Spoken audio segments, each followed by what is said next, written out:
another violent weekend in Chicago with nearly 50 people shot as of this morning, including several teenagers. And all of this over the first full weekend of summer break for Chicago public schools. CBS 2's Marissa Perlman is live in the newsroom breaking down what we know so far. Marissa, I mean, this sparks a lot of concern heading into the full summer. That's right. Good morning to both of you. And it's only been a few days since CPS classes ended for the year, and the numbers are frankly hard to hear. 18 of those shootings happened just overnight. 49 people shot, 9 of them dead, and of those 49, we now know 8 of them are under the age of 18.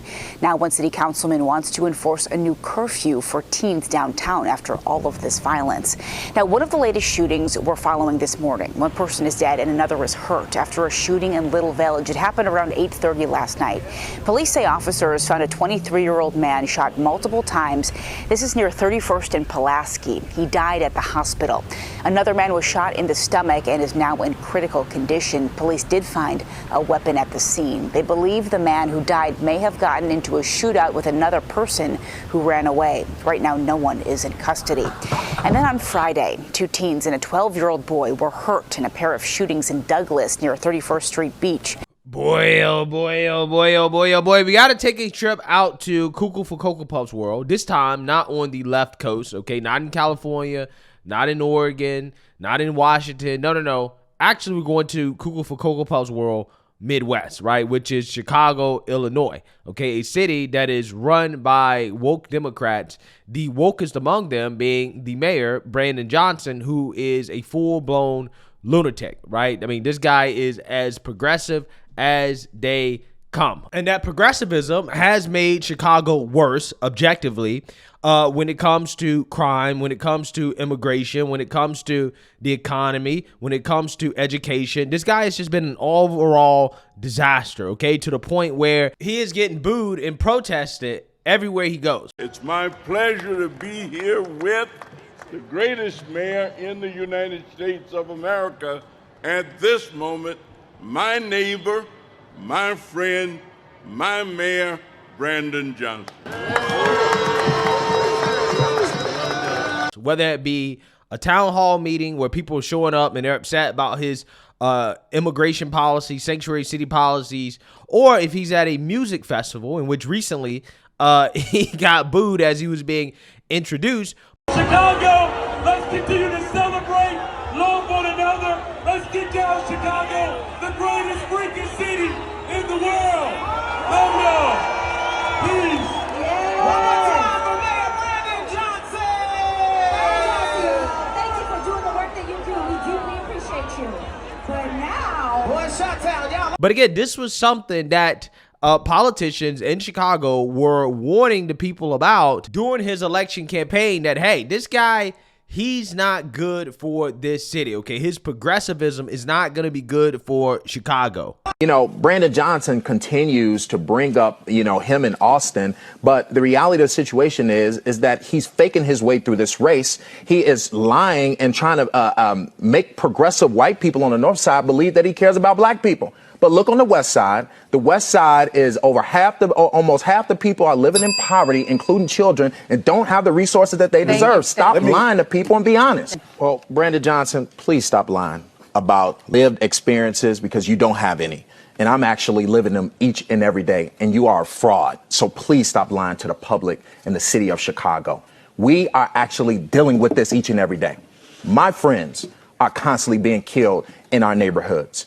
I'm constantly seeing high rates of poverty in these neighborhoods. This is what my experiences are each and every day, and the only one on this stage who actually experience dealing with at-risk youth who are going through problems. Okay, and he told us just probably a year ago, hey, stop talking about Chicago, okay? If you're not from Chicago, don't talk about Chicago. Well, the reason why is because his city is out of control. Agents of chaos, a lot of them criminals, are running this city into the ground, okay? They're just allowed to do whatever they want, and you cannot demonize them because they are children, right? According to the woke mayor, Brandon Johnson. And lo and behold, it is now summertime. It seems as if that jobs program isn't working for Brandon Johnson, because the young scholars are already out and wreaking havoc in the city, as you guys saw at the beginning of this video, where you had a major shooting, over 50 people shot. Okay, 9 people killed, including teenagers, children. Okay, this is happening every week in Chicago, and this summer, it's going to be a summer of love in Chicago, so it seems, is only going to get worse because these kids are out of school. Okay, that is unfortunately what happens in that city, and you would think that the people running this city would actually try to be tough on crime in order to stop crime and to prevent crime, but no. They actually want to be softer on crime. I mean, we've already covered stories out of Chicago where they decided that, hey, we want to get rid of ShotSpotter because ShotSpotter is racist. Now, ShotSpotter is a gunshot detection system. It simply detects gunshots and calls 911 when nobody's there to call 911. It has saved lives. Some people say it's not very effective, but again, woke Mayor Brandon Johnson and his allies say that was racist, so we got to get rid of it, right? Which, again, certainly at the very least, that doesn't help out with the crime. Now you have another Chicago Democrat, a woke Democrat, coming out and saying that, hey, the community needs to get rid of crime alerts because crime alerts are racist. Just when you didn't think that it could get any more crazier from these anti-police lunatics, it has just gotten more crazy in Chicago because this lady quite literally doesn't want to inform people about crime because that is racism. Take a look. A stunning response to rising crime has some Chicagoans furious. They are accusing their Democratic alderman of playing down the issue. Garrett Tenney live in Chicago.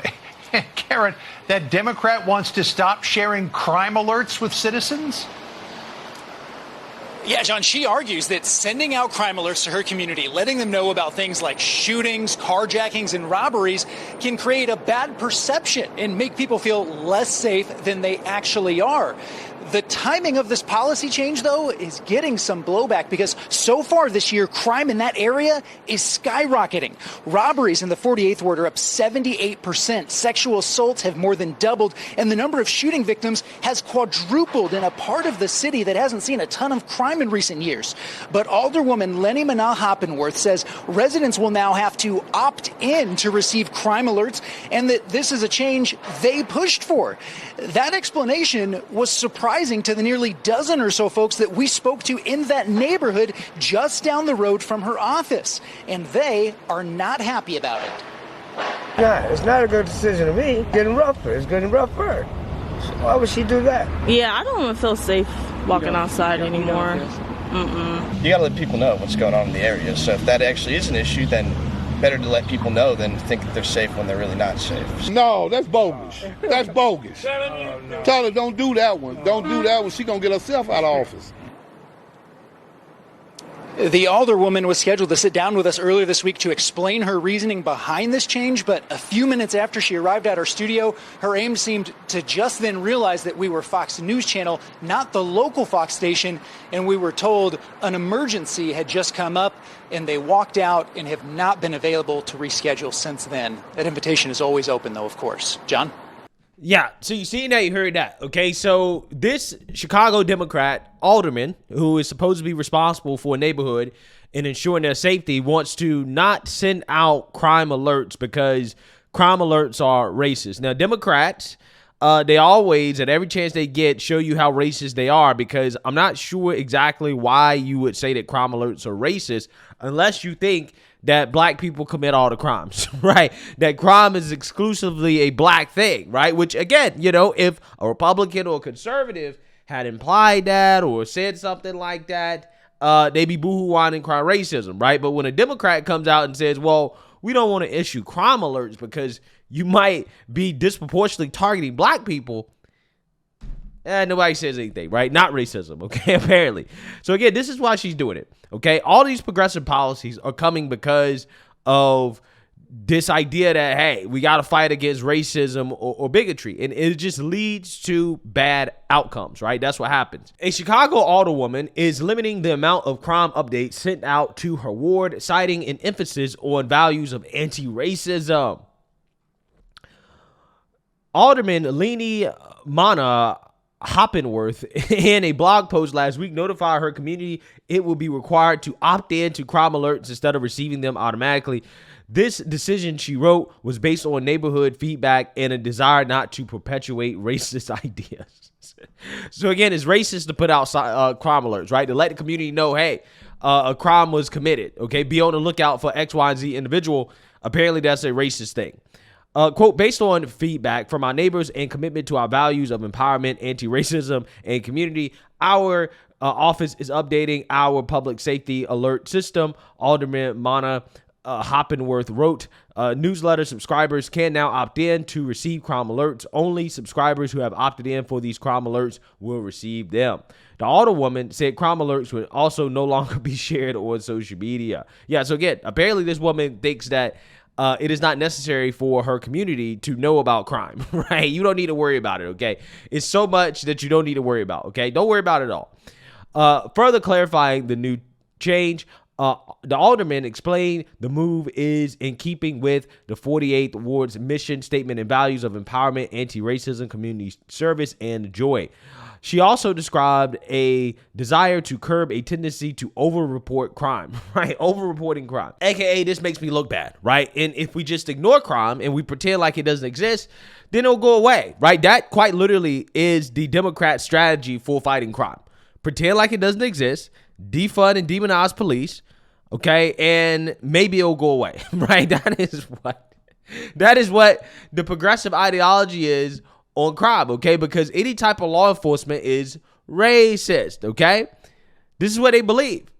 And again, it's only going to get worse because you also have the woke DA, Kim Foxx, coming out here and proposing a policy that would make it so police can't charge any further crimes to an individual if they get pulled over for a traffic violation. And this was in response to the Dexter Reed incident, in which, lo and behold, you have overreaction from the woke powers that be over one situation. And again, now they're proposing more cuckoo for Cocoa Puffs policies that really are going to embolden criminals and make it easier for them to commit crimes. Take a look. So, state police pull over a driver for a safety violation like a seatbelt or a broken taillight, but then search the car for evidence of another crime. Outgoing Cook County State's Attorney Kim Foxx is drafting a policy aimed at stopping this practice, and it comes on the same night that loved ones are demanding justice for Dexter Reed, who was shot and killed by Chicago police during a traffic stop in March. NBC5's Natalie Martinez is getting reaction tonight. Tonight at CPD headquarters, a small group gathered for the Thursday police board hearing to demand justice for Dexter Reed and others killed by police.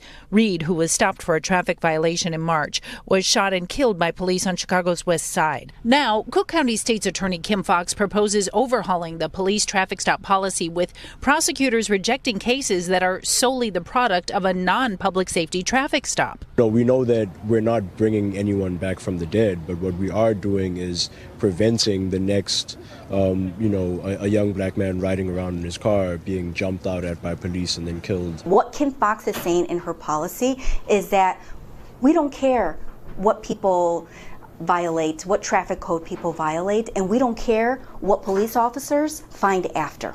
23rd Ward Alderwoman Silvana Tabares released a statement today and told us tonight that she believes the policy grants extra protections to dangerous criminals. Kim Foxx wants to instruct her assistant state's attorneys to deny charges for crimes discovered after a traffic stop. That's astonishing. Chicago Police News Affairs said in a statement in part that the superintendent has made clear that our efforts to reduce violent crimes do not center around traffic stops. In a post on X, Illinois Comptroller Susana Mendoza says the policy will keep illegal guns in the hands of criminal offenders. The state's attorney's office emphasizes this is a draft policy that they're working to refine and implement. Yeah, so again, there's always the overreaction to some perceived incident of police brutality, right? That's what they do, okay? With George Floyd, you saw the overreaction that happened across the country, the world, and this is what led to the George Floydification of America, where, again, criminals have been emboldened, and these liberal cities have become cities of chaos and destruction. And lo and behold, you have another one of these kind of incidents happening where, okay, you have this case of what may be police brutality, right? And now they overreact by saying, hey, well, we need to overhaul the system by proposing some cuckoo for Cocoa Puffs legislation or bill that is going to make it easier for criminals to commit crimes, right? All because of fighting against racism, okay?